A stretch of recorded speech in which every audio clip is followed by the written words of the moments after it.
This is me, absolutely terrified because I was about to face the strongest chess player in the world, Magnus Carlsen. You see, Magnus had traveled to Stockholm, the city where I live in, to do a simul at the Lovable offices, and I decided to sign up to the simul. Magnus Carlsen was gonna play against 10 people at the same time, and at first, the idea was that he would have 10 minutes plus some increment per move, but he thought that was too easy. So he wanted to make it a really big challenge and have to beat 10 people in 10 minutes with no extra time. I really wanted to make this my best ever game against Magnus because I knew that this time I maybe had a chance.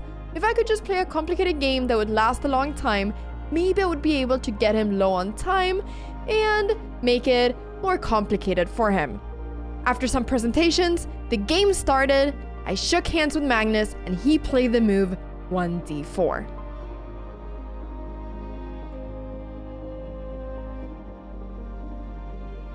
I was kind of looking around to see what other people were playing, but I knew what I was gonna do. I was also smiling because I knew quite a lot of people at the simul. And I was also vibing to the music. I played the move d5, but then I realized that Magnus had gone somewhere else.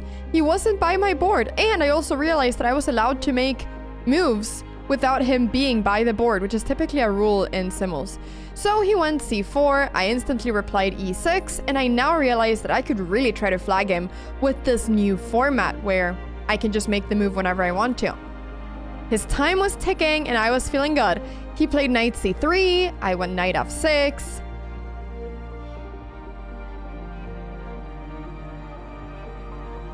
I was right now probably talking to Virtual, who was sitting to my right, and I was looking at his board as well.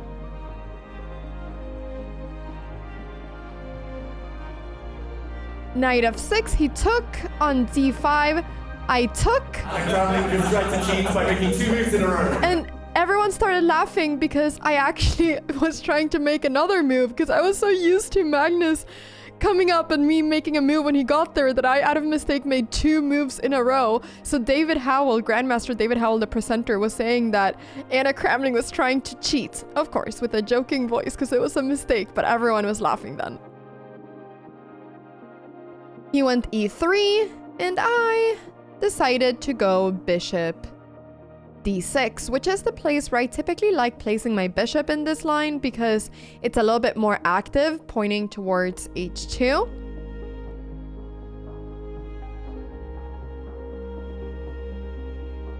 He went bishop d3, I went h6, this is all theory, I'm kicking away the bishop, and now the bishop will typically retreat. I realized that I never really sit still, I'm really just moving around the whole time. What am I doing looking back at this?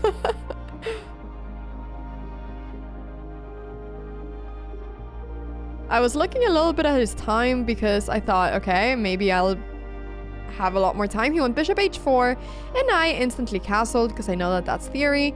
And now he has to make a choice. Will he move the knight to f3 or e2? It was now 8 minutes to go on most of the boards. Everyone was laughing here, probably because he was already beating someone. He went knight e2, and now I had to remember what it was that I wanted to do, but I realized that I want to put my rook on e8. The rook is really good there because it kind of prevents the f-pawn from moving, and it's on a very open file.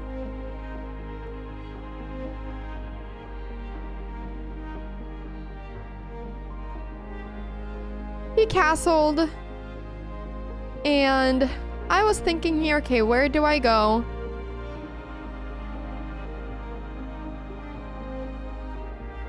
There were many people around us that were looking and that were very interested in the games.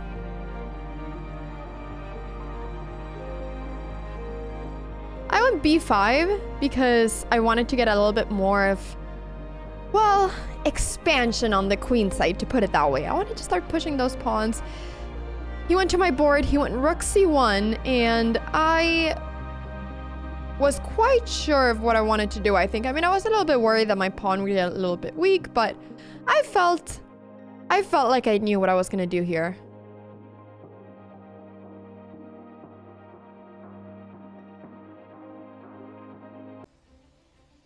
I was also quite mesmerized by just how fast he was moving around to all these different boards. I ended up going knight a6, which, yeah, I'm not actually sure now if it was such a great move. He instantly went bishop g3, but I just wanted to activate my knight. So I wanted to move it again, but then I thought, okay, do I really want to move it again? But I decided, yes, I'm going to go knight c7, and now my plan is to move it to e6, and then my plan is to move it to g5, and then my plan is to forever have control of e4. That was basically my plan. Was it a good plan? It might have been a slow plan, but he took now my bishop. I instantly took back, and he went h3 just to get his king a little bit of air, and that's always a very useful move to do for him. Also so that I can't place any piece on g4. So now I was thinking, okay, should I go for my plan knight e6, knight g5? Should I go a5? Should I move out my bishop? What should I do? I was also, you know, always looking at all the other boards because I wanted to see how they were doing. I really wanted to make sure I was not the first person to lose. I decided to go knight e6 and go for that plan that I mentioned, and he went knight g3. So now I knew that his knight was on its way to going to f5, which was of course a place I wasn't so happy about the knight going to. And at this point, Magnus won his first game and everyone was applauding. One checkmate down, 9 to go. Will we see a shock? I was thinking quite a bit here. I ended up going knight g5, which was my initial idea, and he instantly went knight e2. And I was just kind of wondering, how does he know so quickly what he's gonna do? It was very impressive. I went knight e4. He took it with the bishop.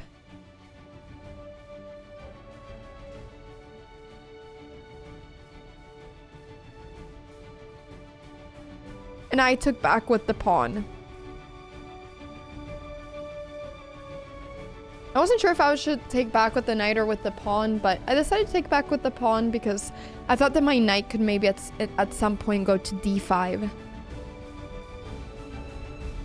Here still I was feeling very good. He went queen c2. Looking a little bit at my pawn on c6, I had to defend it now. Now Magnus on most boards only had 6 minutes left, so he had many games he had to win in these 6 minutes. He had 9 games to win still. I went bishop d7 to defend the pawn on c6. There were always people shouting, "Go!" like Niklas or whoever it was that was playing. People were cheering for everyone participating. He went queen c5. Magnus is scared on Anna's board. He wants the queens off. And then David Howell said that Magnus is scared on my board and wants the queens off. I went queen d5 because I thought that would be good for me if I am able to take it either, well, probably with the knight actually. I thought if queen takes queen, I can take with the knight and then get a very active knight. So that was my idea. He took it. And I was quite happy actually when the queens were off the board.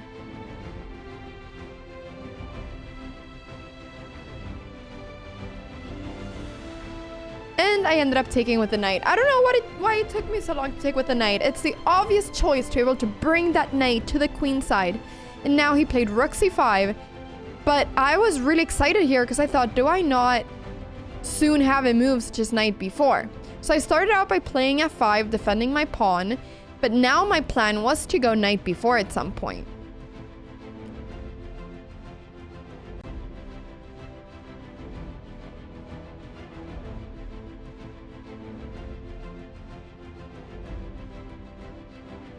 Magnus was now down to 5 minutes on most of the boards.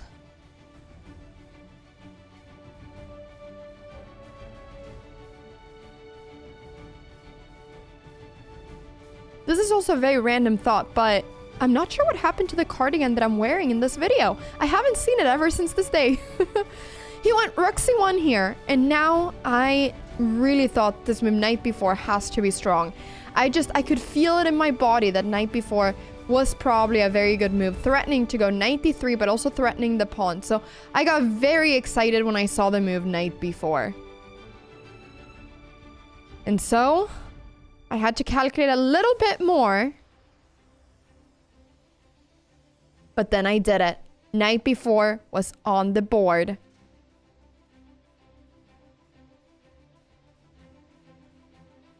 Here Magnus said that he actually had missed that move, which gave me super confidence. He went knight d1, rook d1. And now I was wondering, should I take the pawn on a2? Or should I not? I was worried that if I took the pawn on a2, he could perhaps push d5. So I wasn't sure if it was something I wanted to do. That's his idea with rook d1. So I decided instead to go knight d3 and place my knight on a much more active square. He went rook c2. And now I thought, wait a second, if I just go back and forth, am I not able to maybe repeat moves? Because if the rook is on c5, I can always threaten it again. So he went back. I went back as well. He went back. And now after knight b4, if he goes back, it's going to be a draw. But he did not go back. Instead, he went rook d2 with the same idea. I now decided to take the pawn on a2. I was a pawn up against Magnus Carlsen, and I was feeling very good now. I thought black must be better in this position, and I was better here. It was -1 for me, which is a full pawn up. So I rolled up my sleeves because I knew it was time to really play the best game of my life. He pushed the pawn d5. I went c5. It was now fully serious. d6. I was not going to joke around this game. This was my chance to beat Magnus Carlsen. He placed the knight on f4. And I saw his ideas of being able to get in with his pieces. And now I went g5, which was actually a mistake. This, I think, was maybe the biggest mistake in the game for me, because I now gave him a very nice square on f6, and I shouldn't have done that. I should probably just have brought up my king or done something more calm. But me calm at this point, I was not calm at all. I was as excited as a girl can be. I was better against Magnus Carlsen. Another game finished. People were applauding. He played knight d5, and I now realize that I was in trouble because that knight on f6 would become so strong. I wish I could play something like moving my knight away, but I just can't, because he's threatening knight c7, he's threatening knight f6. And the problem is that if I take that knight, he will be threatening both my pawn on c5 and my pawn on f5. So I was faced with a very difficult decision.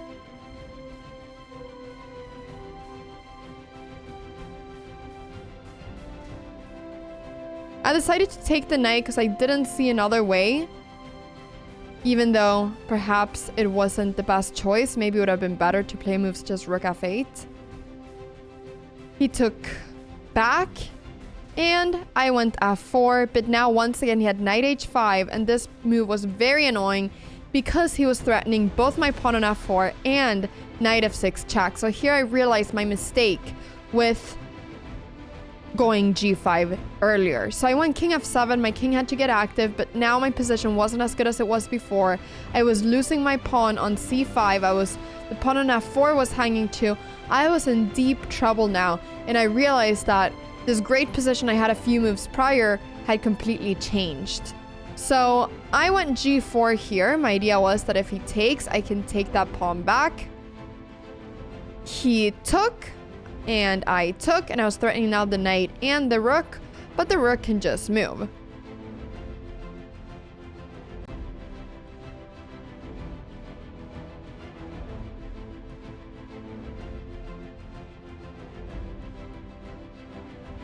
He was now threatening my c5 pawn. I didn't know how to defend it. David Howell was saying that now everyone has to work as a team and everyone has to play moves when Magnus isn't looking to make it harder for him.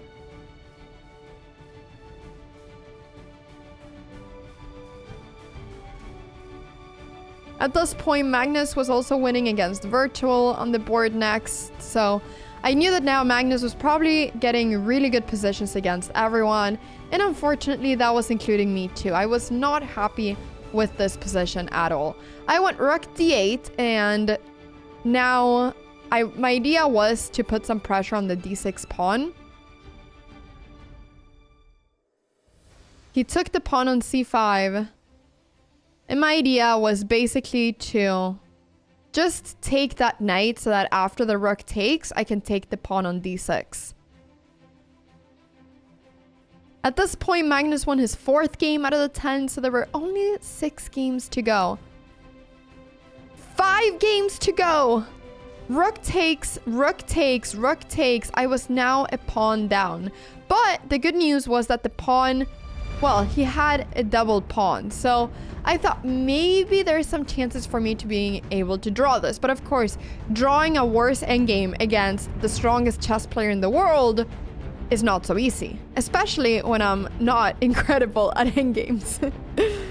So I was definitely feeling nervous now. But I also knew this was the best game I've ever played against Magnus. So I thought, okay, Anna, let's keep going. Rook d8, I was trying to defend the pawn. He checked me. I went with my king up. He moved this rook. And now I maybe had some chances, I thought, because now, after taking his rook, it would be easier to attack his pawn and maybe I'd be able to win it. So I went check, king up. These were the best moves. And now this position is actually a draw. I dropped the piece on the floor, but someone helped me pick it up. But I was really nervous because I knew that this is maybe potentially theoretically a draw, but I don't know exactly how to draw it. Of course, it's a lot harder for me because I'm a pawn down, but it was a big choice. Where do I go with the king?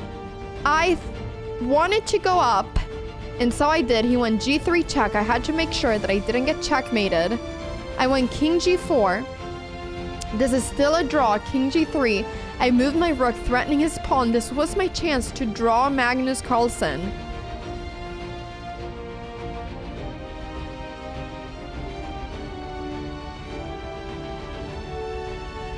It became a checkmate in Virtual's board. I took the b2 pawn. Anna has reached a drawn rook and pawn endgame. And in this position, David Howell says Anna has reached a drawn position rook endgame. So I knew that a grandmaster was saying that this was a draw. I knew for a fact that this position right now was theoretically a draw, but I had no idea what the best way was to draw it, and I knew that Magnus was going to do everything in his power to make it as difficult as possible for me, and I got really nervous.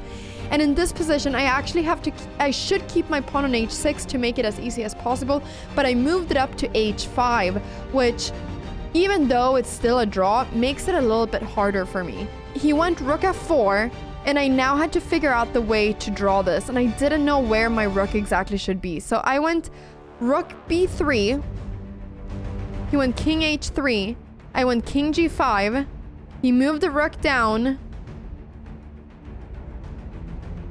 and I went rook b2, and this was now a losing move apparently. This was a losing move. I had to go rook b1 probably to try to check from behind. He went f4, I went king g6, and Magnus probably knew at this point that this was winning for him.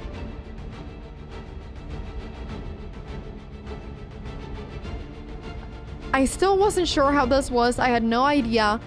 I just thought that it wasn't so good that I was now allowing the king to be able to get to h4 because I was afraid that my pawn on h5 would fall.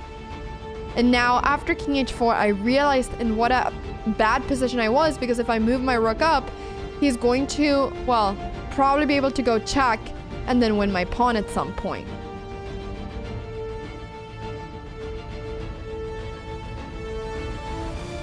He went check, I moved my king. He went now rook e6, which is a great move, trying to go rook e5 to win my pawn, and I didn't know now how I should defend this. I realized at this point that I was losing. Every time I kind of clap my knees, it's because I realized I'm in a bad position. That's what I realized from this video. So I moved my rook, he went rook e5, and I knew now the fate that I had in front of me probably. So I moved my rook, he checked me, I went king f6, he took the pawn, and I was now 2 pawns down versus Magnus Carlsen, and I realized that I had messed up and that previously drawn endgame was now a lost endgame for me. So I was playing out these moves pretty fast because I wanted to at least try to flag him, but the truth was that at this point I had I think, less time than him or the same time as him. So I did not even have a lot more time. Magnus won another game now. And I was the final game left. So all eyes were on me now. And here, he checkmated me, and I lost the game versus Magnus Carlsen. I was just very happy, though, that this was the final game. I lasted the longest against Magnus, and to be fair, I had great chances in this game. In one point, I was better, I was a pawn up, and then in the end game, in the very end game, I was in a drawn end game. And actually, after the simul, Magnus was very kind and showed me how I should play this the next time to actually draw this end game. So he actually gave me a bit of a lesson, even though this was not filmed. So I really appreciated that. Hopefully, I will not mess this up anymore. That's how I know that my pawn should have remained on h6. I wouldn't have known that otherwise. But this was such a great opportunity, and I'm really proud of this game. And I think we can all say that this is my best ever game against Magnus Carlsen. So I hope you enjoyed this video, and let me know if you like this format where I do voiceovers. Thank you so much, Magnus, for the game, and one day maybe I will be able to get a result that's not a loss against him. We will see. Thank you so much for watching this video, and don't forget to subscribe. Bye bye.